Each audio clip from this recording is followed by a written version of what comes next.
Violence. The world has had it since the very beginning. Some say it started with two brothers. Others say it was a god. No matter the reason, it has changed the course of human history, quite possibly forever.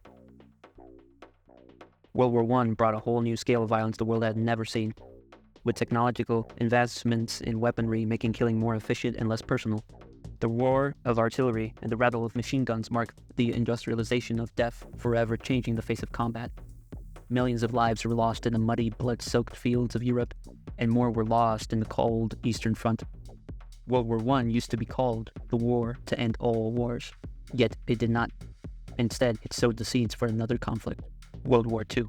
The Second World War was a global conflagration, where violence reached unprecedented levels.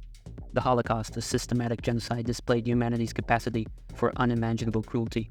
Pearl Harbor showed that there was no limit to what a nation could do, and the atomic bombs over Hiroshima and Nagasaki demonstrated the capability of annihilating the entire world in an instant.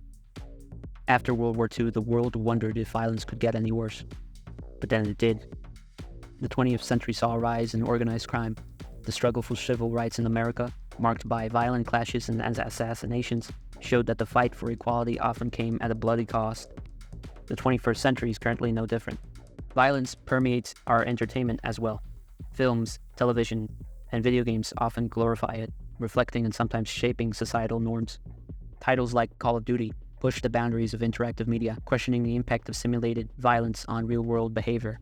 Do these digital conflicts desensitize us?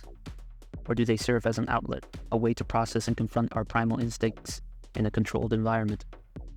Consider the rise of the internet and social media. Online platforms can amplify violence, spreading violent ideologies and inciting real-world actions. The Christchurch mass shootings were live-streamed on Facebook, a stark reminder of how violence can be broadcasted to the world in real time. The digital age has blurred the lines between virtual and actual violence, creating new challenges for society to address. Yet despite it existing, humanity continues to strive against violence, instead opting for peace. International organizations like the United Nations have come to understand that violence comes from a lack of compromise or consideration, and have mediated conflicts and promoted stability since.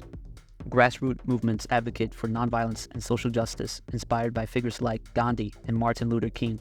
Their legacies remind us that while violence is deeply ingrained in our history, the human spirit's capacity for compassion and reconciliation is equally powerful. So will violence ever stop?